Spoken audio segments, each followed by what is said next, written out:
अस्सलाम वालेकुम स्टूडेंट्स। तो आज का हमारा टॉपिक है बायो अवेलेबिलिटी। हम बायो अवेलेबिलिटी के बारे में बात करेंगे। तो बेसिकली बायो अवेलेबिलिटी होती क्या है, जैसे कि आपको नाम से जाहिर हो रहा है, अवेलेबिलिटी मींस के ड्रग की अवेलेबिलिटी।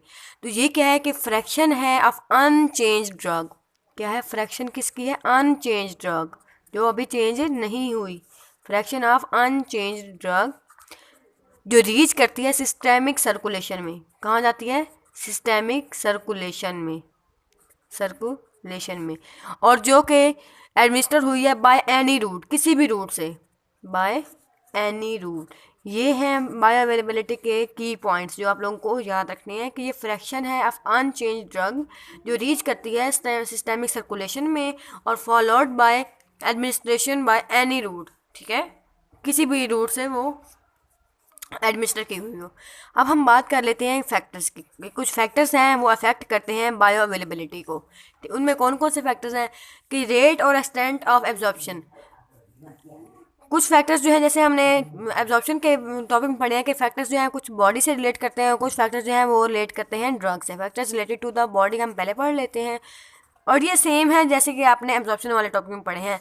तो इसमें क्या है कि सरफेस एरिया, हमने कहा था कि जितना ज़्यादा सरफेस एरिया होगा उतनी ज़्यादा ड्रग जो है एब्जॉर्ब होगी। जब एब्जॉर्प्शन ज़्यादा होगी तो बायो अवेलेबिलिटी भी ज़्यादा हो जाएगी। ठीक है, सरफेस एरिया। इसके अलावा क्या है कि ब्लड का फ्लो कितना है। जितना ज़्यादा ब्लड का फ्लो होगा उतनी ज़्यादा एब्जॉर्प्शन होगी और उतनी ज़्यादा फ्रैक्शन में है जो ड्रग है वो सिस्टेमिक सर्कुलेशन में जाएगी। ठीक है, इसके अलावा क्या है? Functional integrity. ठीक है, और क्या है? PH of the medium. PH of medium pH of medium भी डिपेंड कर, ये इससे अफेक्ट करती है एब्जॉर्प्शन को। जितनी ज़्यादा एब्जॉर्प्शन होगी उतनी ज़्यादा बायोअवेलेबिलिटी होगी। और क्या है? Presence of other drug. ये कुछ फैक्टर्स थे जो रिलेट करते हैं बॉडी से। ये कुछ फैक्टर्स हैं जो बॉडी से रिलेटेड हैं।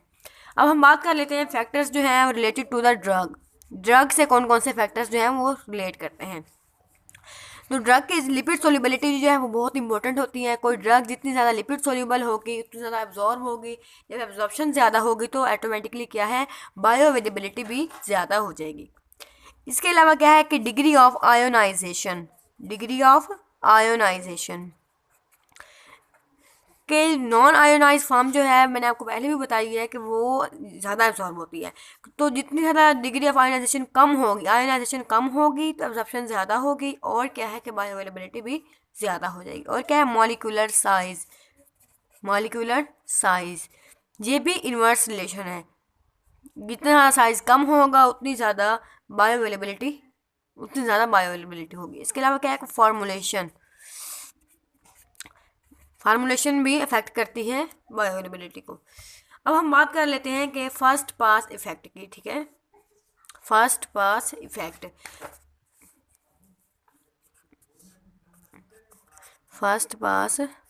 इफेक्ट इसमें क्या होता है कि जो गट की वाल में जो ड्रग्स हैं उनका फर्स्ट पास इफेक्ट मीन्स कि वो ज़्यादा एब्जॉर्ब हो जाती हैं कि वो सिस्टेमिक सर्कुलेशन में जाने से पहले ही उनका कुछ पोर्शन जो है वो लॉस हो जाता है।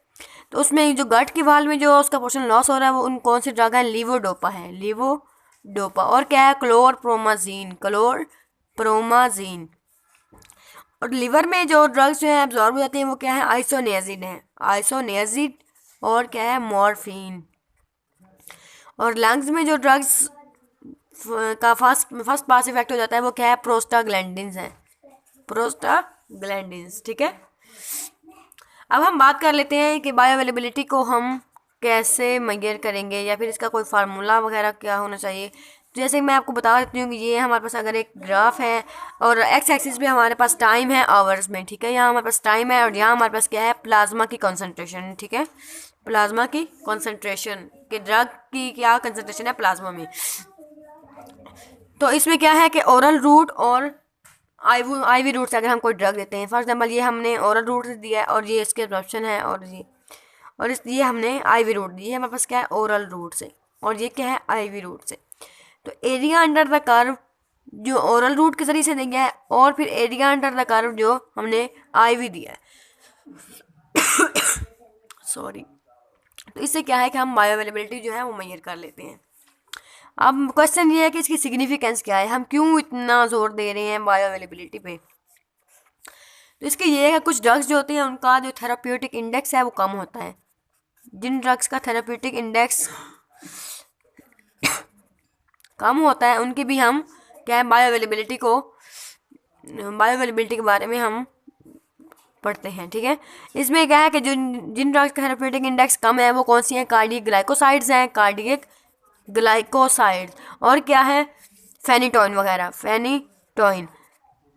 तो इनके बायोअवेलेबिलिटी के बारे में जानना बहुत ज़रूरी है, क्योंकि अगर हम इनकी डोज ज़्यादा कर देंगे तो क्या है कि थेरापी टॉक्सिसिटी हो जाएगी, टॉक्सिक डोज हो जाएगी, और अगर हम इनका लेवल कम कर दें तो क्या है थेराप्यूटिक फेलियर हो जाएगा, मीन्स कि जो हमें फंक्शन चाहिए वो नहीं होंगे, थेराप्यूटिक फेलियर हो जाएगा। इसके अलावा हम उन ड्रग्स के बारे की बायोअवेलेबिलिटी के बारे में पढ़ते हैं कि जिनकी पीक लेवल चाहिए होते हैं हमें उनके इफेक्ट के लिए, पीक लेवल्स जो हैं वो रिक्वायर होते हैं उनके इफेक्ट्स ऑफ ड्रग के लिए। तो उनमें कौन से ड्रग है, सोडियम वेलप्रोएट है, सोडियम वेलप्रोएट। ठीक है, और कुछ उन ड्रग के बारे में भी हमें अवेलेबिलिटी का पता होना चाहिए कि जिनमें क्या है कि एक्टिव ट्रांसपोर्ट हो रही होती है, एब्जॉर्प्शन जो है वो एक्टिव ट्रांसपोर्ट के ज़रिए से हो रही होती है, एक्टिव ट्रांसपोर्ट के ज़रिए से। और उसमें कौन कौन से हैं कि जो अमाइनो एसिड के एनालॉग्स हैं या फिर प्यूरिन एनालॉग्स हैं, उनके अमाइनो एसिड एनालॉग्स और क्या है प्यूरिन एनालॉग्स, उनकी बायोअवेलेबिलिटी के बारे में जानना बहुत ज़रूरी होता है। अब एक टर्म है बायो इक्विलेंस, उसमें क्या है कि बायो इक्विलेंस क्या होती है, बायो इक्विलेंस। इसमें क्या होता है कि दो टर्म्स होती है, एक होती है फार्मास्यूटिकल इक्विलेंस और एक होती है इक्विलेंस। क्या है फार्मास्यूटिकल इक्विलेंस, तो ये क्या होती है कि जब ड्रग्स के जो प्रोडक्ट्स हैं उसमें एक्टिव इंग्रेडिएंट्स भी सेम हों, एक्टिव इंग्रेडिएंट्स, और क्या है कि जो उनके जो स्ट्रेंथ है, कंसंट्रेशन है और डोजेज फॉर्म और रूट ऑफ एडमिनिस्ट्रेशन वो भी आइडेंटिकल हूँ। क्या क्या हूँ, स्ट्रेंथ, उनकी कंसंट्रेशन, और क्या है कि उनकी डोजेज फॉर्म, और क्या है रूट ऑफ एडमिनिस्ट्रेशन, ये सारे जब आइडेंटिकल हों तो उसे हम कहते हैं कि फार्मास्यूटिकल, इसे हम क्या कहते हैं कि फार्मास्यूटिकल इक्विलेंस है ये। ठीक है, और जब bioavailability of active ingredient same हो जाए, यहाँ हमने उनके एक्टिव इंग्रेडिएंट सेम हो जाए और क्या उनकी स्ट्रेंथ, उनकी कंसंट्रेशन, उनके डोजेज फॉर्म और रूट ऑफ एडमिनिस्ट्रेशन सेम हो जाए तो हम उसे कहते हैं कि ये फार्मास्यूटिकल इक्विलेंट्स हैं ड्रग्स। लेकिन जब बायो इक्विलेंट्स की बात आती है तो बायो इक्विलेंट्स में क्या है कि जब bio availability of active ingredient same हो जाए, जब एक्टिव इंग्रेडिएंट्स की बायो अवेलेबिलिटी सेम हो जाए, कि क्या है कि बायो अवेलेबिलिटी जब सेम हो जाएगी तो उसे हम क्या कहेंगे कि ये ड्रग्स जो है बायो इक्विलेंस है, बायो इक्विलेंस है। ठीक हो गया, ये थी हमारे पास फार्मास्यूटिकल इक्विलेंस और क्या है बायो इक्विलेंस। अब हमारा टॉपिक बायोअवेलेबिलिटी का जो टॉपिक है वो कंप्लीट हुआ। इसमें आप लोगों को इसकी डेफिनेशन आनी चाहिए, इसके फैक्टर्स बहुत इंपॉर्टेंट हैं और इसकी सिग्निफिकेंस आपसे शॉर्ट रेसिक्यू फॉर्म में पूछी जा सकती है, और ये जो दो टर्म्स हैं इनके बारे में आपको आइडिया होना चाहिए।